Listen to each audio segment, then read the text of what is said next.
It was raining heavily in downtown New York City, the kind of relentless, icy rain that felt like it was punishing the earth. Streets shimmered with blurred reflections of neon lights, and the air was filled with the sound of rushing tires and distant sirens. Among the silhouettes moving through the downpour was a young woman in a torn raincoat, clutching a canvas bag to her chest as if her life depended on it. Her name was Emily Carter, 20 years old, and she had just been fired. One phone call was all it took to end her job at a coffee shop. "You're not the right fit for us, Emily. Please don't come in tomorrow." No explanation. No warning. Just another rejection in a city that didn't care whether you drowned. Cold, broke, and humiliated, Emily sought shelter under the awning of a high-rise building. Her fingers were numb, her lips trembling, and her stomach twisted from hours without food. As she tried to catch her breath, her eyes lifted and froze. The Elliott Grand Hotel. A name etched in gold above revolving doors, glowing under the rain. A hotel so exclusive it didn't show up on standard travel apps. The kind of place where billionaires checked in and never posted photos. Emily didn't belong there. And she knew it. But behind her, she heard the shouting. Her landlord, furious about 3 months of unpaid rent, was chasing her down with 2 of his cousins. She had no choice. She stepped inside. No one stopped her. Maybe it was the rain-soaked look that made her seem like a delivery girl or a lost intern. Maybe no one really looked at her. She kept her head low and moved quickly across the marble floors, the scent of expensive cologne and soft piano music overwhelming her senses. It was warm inside. It felt safe. She hadn't planned to stay long, just a few minutes to dry off and escape the chaos. But fate had other ideas. She got lost. Trying to find a back exit, Emily somehow ended up in a private elevator, the kind reserved for VIP guests. She panicked and pressed a random button, floor 22. The elevator dinged and the doors opened into silence. That's when she heard it. "Help, please, is someone?" A man's voice. Barely above a whisper. Desperate. Slurred. Emily turned. Room 2203. The door was cracked open. Inside, shadows danced under dim lamplight. The air smelled of cologne, whiskey, and something sharp, chemical. A man lay half unconscious on a leather couch, shirt half unbuttoned, body trembling. His face was flushed, and his eyes were glassy. On the table next to him, a half-full glass of red wine. And an empty blister pack of pills. Emily's instinct screamed at her to run. But the man mumbled again. "They drugged me. I can't think straight, don't let me lose control." She stepped inside. She didn't know why. Maybe it was reflex. Maybe it was empathy. Maybe, just maybe, she saw herself in the broken man before her, helpless in a world built to crush the weak. She rushed to him. "Sir, can you hear me? Are you allergic to anything? What did they give you?" He didn't answer. Emily grabbed a bottle of water from the mini fridge and tried to get him to drink.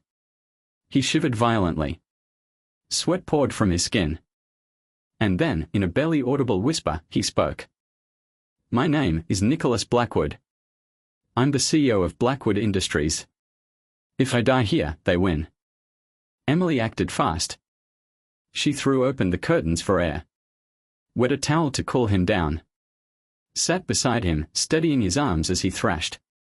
Her heart pounded, not from fear, but from the realization of how real this was.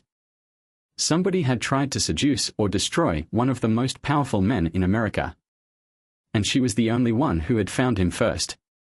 Just as she was about to call for help, she heard footsteps outside the door. High heels.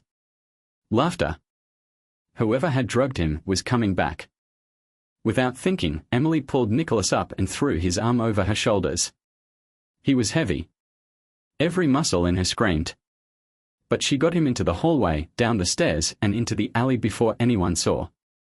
She flagged down a cab, shoved him inside, and gave the driver the address of a private emergency clinic she remembered passing on the bus once. She never gave her name. She didn't even wait. As soon as she saw him taken in by doctors, she disappeared into the night, a shadow swallowed by rain and silence. 5 years later. Emily Carter had changed. Gone were the torn coats and desperation. She had worked nights, studied during the day, and finally landed a job as a junior assistant in a mid-size publishing firm. Her salary barely paid rent. But at least now, she could breathe. That morning, she got an unexpected call to her office. "Emily, a client from Blackwood Industries requested you specifically. They are looking for a temporary executive assistant for Mr. Nicholas Blackwood himself. He asked for you by name." Her blood turned cold. She hadn't told anyone what happened that night. Not one soul. Emily stood frozen in the hallway outside the conference room, her mind spinning. Nicholas Blackwood. The name hit her like a thunderclap. The memory she had buried for 5 years suddenly surfaced, the smell of whiskey, the sweat on his brow, the trembling in his voice as he whispered for help. And now, the same man wanted her by name. Her first instinct was to refuse. To run. But curiosity clawed at her like an old wound reopening. Why her? How did he even know who she was? She never gave him a name that night. Never stayed long enough for questions. Yet something deeper than curiosity stirred inside her.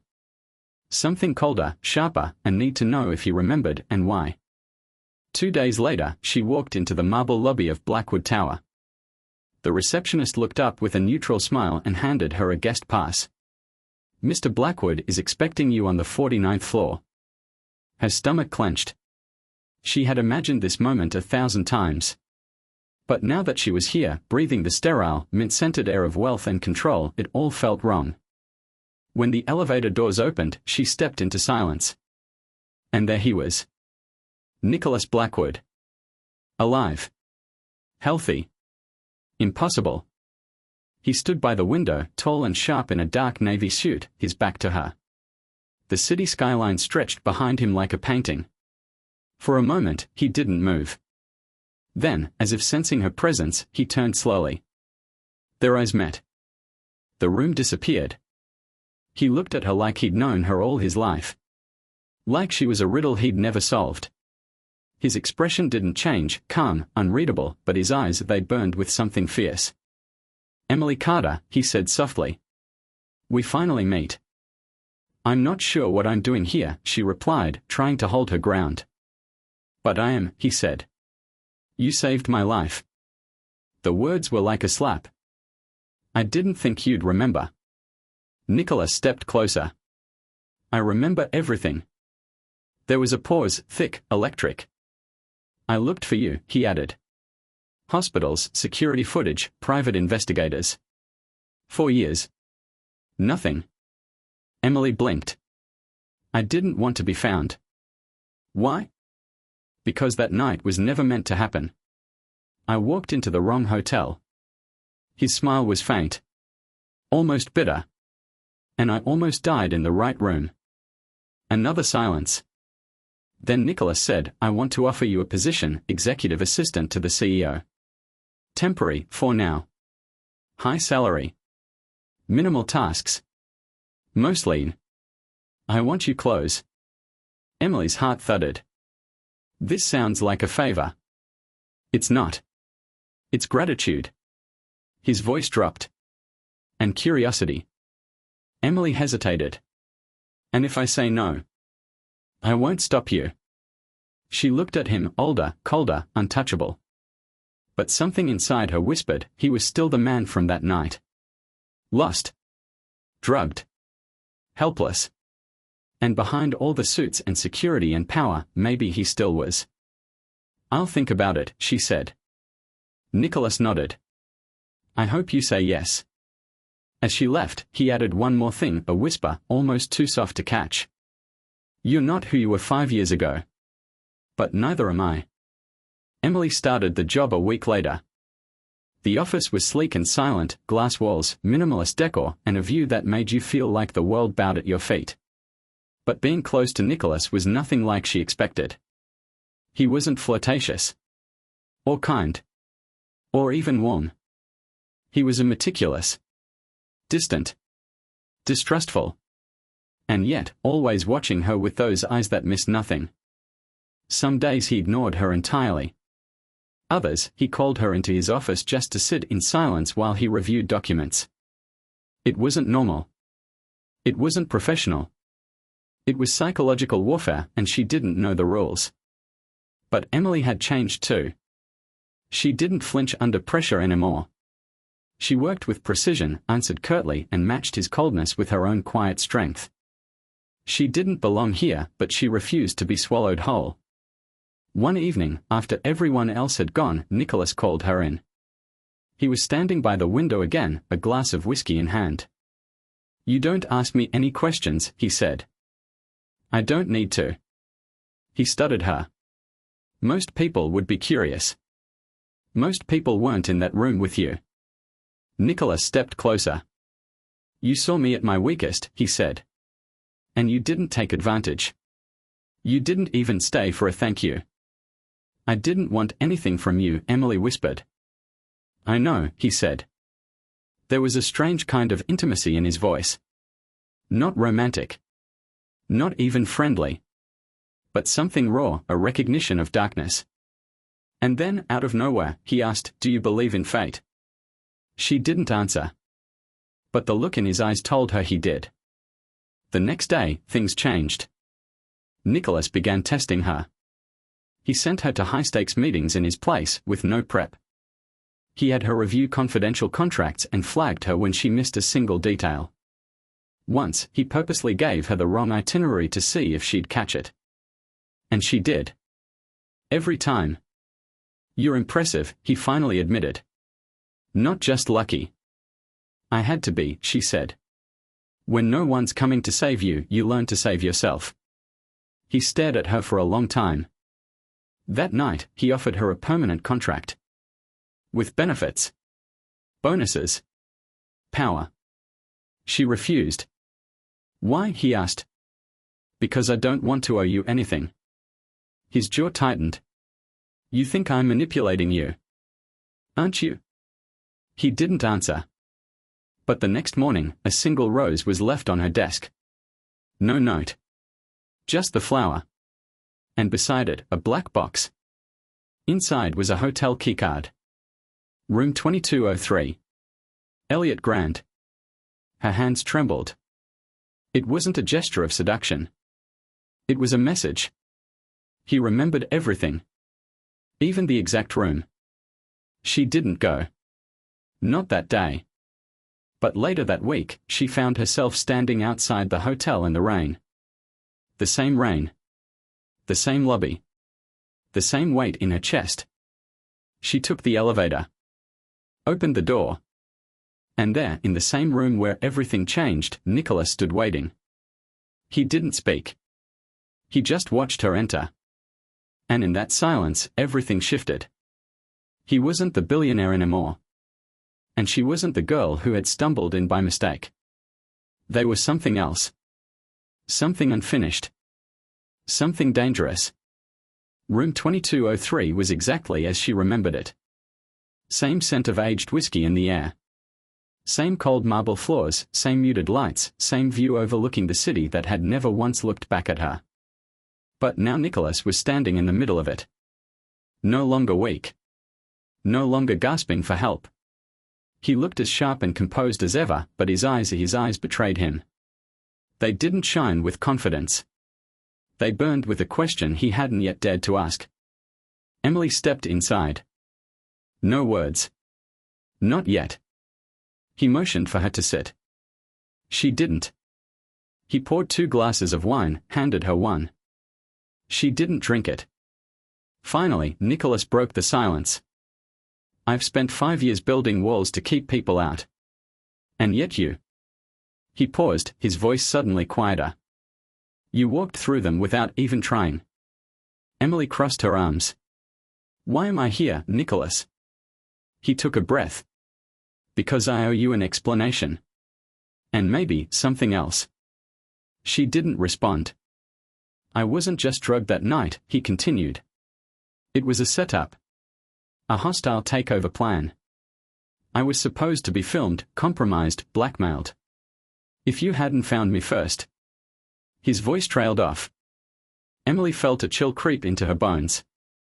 "Who did it?" Nicholas' eyes darkened. "My half-brother. Julian Blackwood." Emily blinked. Nicholas gave a bitter smile. He wanted the company. The power. He always did. I knew he'd try something, but I didn't know how far he'd go. He disappeared the next morning, fled the country. But I never forgot what he took from me that night. What did he take? Emily asked. Nicholas looked straight at her. My control. My pride. My ability to sleep at night. Another pause. And then you walked in, some stranger in the wrong place, and saved the life he tried to destroy. Nicholas turned away. I've wanted revenge ever since. But I waited. I built my empire stronger. I hunted him quietly. Now, I've found him. Emily's heart twisted. And you want my help? I want you near me when it happens. She laughed bitterly. I'm not part of this war between rich men. But you are, Nicholas said softly. You were the first casualty. The moment you stepped into that room, your life was tied to mine. I didn't ask for that. You didn't need to. Emily's fingers tightened. This is a mistake. She moved to leave, but Nicholas caught her wrist, not forcefully, just enough to stop her. I'm not asking you to fight for me. I'm asking you to stay long enough to understand what you've always been a part of. I'm not your savior, she whispered. And I'm not your enemy. Their eyes locked. And for the first time, Emily felt something shift. Not attraction. Not fear. A quiet acknowledgement. They were both damaged. Both haunted. Both pretending to be whole in a world that rewarded control over truth. She pulled her hand back. I'll stay, for now. But if you lie to me, if I find out you're using me in any way, I'm gone. Nicholas didn't smile. He just nodded. Fair enough. The next few weeks blurred into something surreal. Emily was brought deeper into Nicholas' world, a world of backroom deals, ruthless meetings, and eyes that never stopped watching her. Security teams began tailing her. Her phone was replaced. Her apartment suddenly had new locks. Nothing in her life belonged to her anymore. And Nicholas? He was colder than ever in public, calculated, unreadable. But in private, he let things slip. Late nights in the office. Quiet conversations. Confessions spoken too softly to be strategic. One night, he handed her a file. Julian is returning to the country next month. A charity gala. He'll be there. And what do you plan to do? Emily asked. Nicholas' voice dropped. Remind him what it feels like to lose. The gala was held in a glass palace on the Hudson. Emily wore a deep emerald dress Nicholas had sent to her suite with no note, no comment. When she stepped into the ballroom, every head turned. She wasn't the lost girl in the rain anymore. Nicholas stood across the room, surrounded by board members and politicians. But his eyes found her instantly. Then another man entered. Julian Blackwood. Charming. Smiling. Wearing the same bloodline but none of the shadows Nicholas carried. Emily watched Nicholas tense. She moved to his side. Julian walked up, all casual arrogance and perfect teeth. Well, well. Big brother. Finally social again. Nicholas didn't flinch. I hear you've been hiding. Julian grinned. I don't hide. I vacation. Nicholas said nothing. Emily felt the chill in his silence. Julian turned to her. And who's this? She doesn't look like your usual type. Nicholas answered without hesitation. She's the reason you're still alive. Julian's smile faltered. But just for a second. Then he laughed, clapped Nicholas on the shoulder, and melted into the crowd. Emily whispered, "What now?" Nicholas didn't answer. But his hand brushed hers, subtle, brief, real. He was shaking. That night, back at the penthouse, he poured 2 drinks and sat in silence. I never knew what fear was, he said suddenly. Until that night. I wasn't scared of dying. I was scared of losing control. Emily looked at him. You still haven't gotten it back, have you? He met her gaze. No. And I'm not sure I ever will. Silence stretched between them. Then, slowly, she reached out and touched his hand. No words. Just presence. And for the first time, Nicholas closed his eyes, like it finally hurt less to remember. But fate wasn't done testing them. 2 days later, Emily received an envelope at her desk. No name. No return address. Inside was a single photo.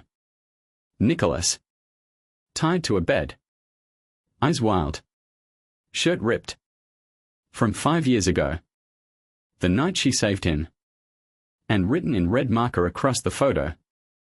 You were never supposed to walk into that room. Emily's blood ran cold. She rushed to Nicholas' office. Threw the photo on his desk. He didn't speak. Just stared.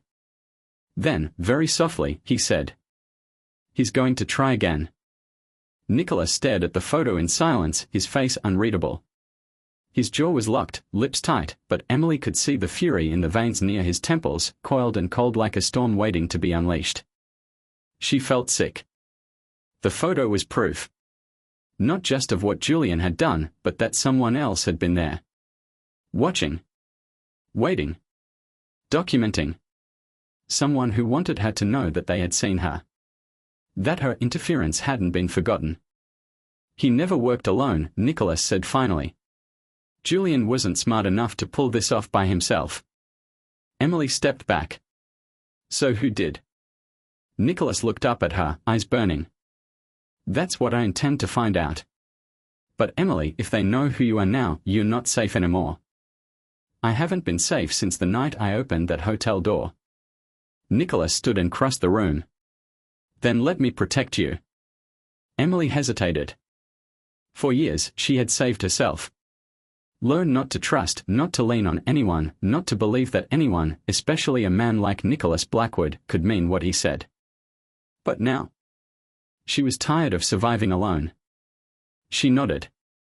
The security around Emily tripled. Cameras in her apartment. A driver on call 24/7. Nicholas assigned one of his most loyal guards, a quiet man named Hayes, to watch her around the clock. But the closer danger crept in, the more something else changed. Nicholas. He stopped hiding behind coldness. He laughed, softly, awkwardly, the way someone laughs when they haven't done it in years. He listened. Sometimes, late at night, when work faded into exhaustion, he would tell her stories from his childhood, half light, half shame, the kind of memories you only share with someone who sees the worst in you and stays. And Emily. She let her walls down. One night, she fell asleep on his office couch. When she woke up, there was a blanket on her and a note. You don't know what you saved me from. But one day, I'll make sure you do. The day of the confrontation came quietly. Nicholas had arranged a private meeting with Julian in a secluded estate outside the city, under the pretense of an inheritance negotiation. Emily wasn't supposed to come. But she insisted. If this ends tonight, she told him, then I deserve to be there. Nicholas didn't argue.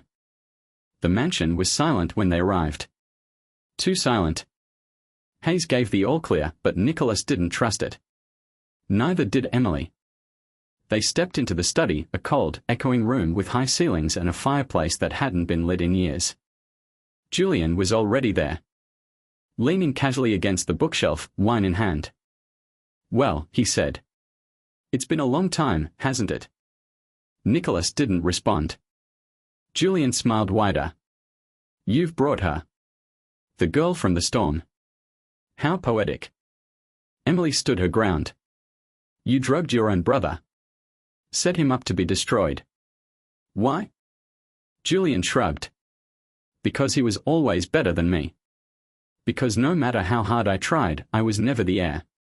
Never the genius. Never him. His tone changed, darker now. I wanted to break him. And I almost did. Until you showed up. Nicholas stepped forward. Who else was with you that night? Julian's eyes twitched. I did what I had to do. No, Nicholas growled. You had help. Julian chuckled.